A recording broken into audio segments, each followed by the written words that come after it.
আগামীকাল ফাইনালে ওঠার লড়াইয়ে নামছেন তিন বাংলাদেশি ক্রিকেটার। একদিকে থাকবেন সাকিব আল হাসান ও তাহিদ হৃদয়, অপরদিকে গল গ্যালান্টাসের প্রতিনিধিত্ব করবেন নুরুল হাসান সোহান।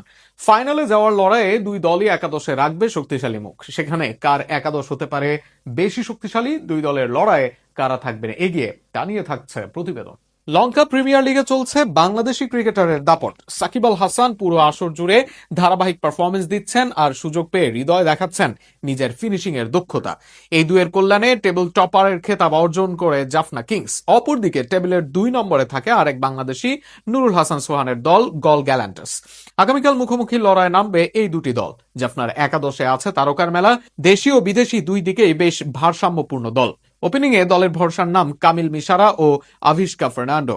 ফর্মে থাকা এই দুই তারকার পর আসতে পারেন পাকিস্তানের খাজা নাফে। আফগানিস্তানের ইব্রাহিম জাদরানের বদলে তাকে দলভুক্ত করে ফ্রাঞ্চাইজিটি। নাম্বার 4-এ আসবেন তাহিদ হৃদয়, দলের ভরসার নাম এই মিডল অর্ডার ব্যাটসম্যান। এই মৌসুমের চমক চামিন্দু বিক্রম সিং আসবেন নাম্বার 5-এ। তারপর ভানুকা রাজাপাকসে আসবেন 6 নম্বর পজিশনে। অবস্থা বুঝে এদের পজিশন হতে পারে অদল বদল। সাকিব আল হাসান ব্যাট করবেন নাম্বার 7-এ। শেষ দিকে দ্রুত রানের সাথে বল হাতে দায়িত্ব থাকবে তার। নাম্বার 8-এ আসবেন লঙ্কান অলরাউন্ডার দিমুথু ওয়ালালাগে। 3 পেসার হিসেবে দলে থাকবেন মাধুশঙ্কা, লিজার্ড উইলিয়ামস ও মোহাম্মদ সিরাজ। অপরদিকে ইম্প্যাক্ট হিসেবে আসবেন স্পিনার ট্রাভিন ম্যাথু। অপরদিকে সোহান আবারও ফিরবেন একাদশে। ওপেনিং এ তার সাথে থাকবেন দক্ষিণ আফ্রিকান ওপেনার স্যাম হার্পার।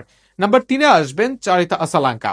অভিজ্ঞ এই ব্যাটারের পর নাম্বার 4-এ আসবেন দিনুরা কালাফনা। বাহাতি ব্যাটসম্যান শেহান আচার্য আসবেন নাম্বার 5-এ। 6-এ খেলবেন অলরাউন্ডার দাসুন সানাকা। দলের ফিনিশার হিসেবে মূল দায়িত্ব পালন করবেন তিনি।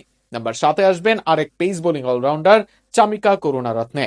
পাকিস্তানের spin bowling allrounder Mohammad Nawaz আসবেন নাম্বার 8-এ। বোলিং অলরাউন্ডার রত্নায়কে থাকবেন নাম্বার 9। 10 ও 11-তে থাকবেন পেসার আকিব জাভেদ ও এহসান মালিঙ্গা। ইম্প্যাক্টে আসবেন লেগ স্পিনার কলম্বাগে।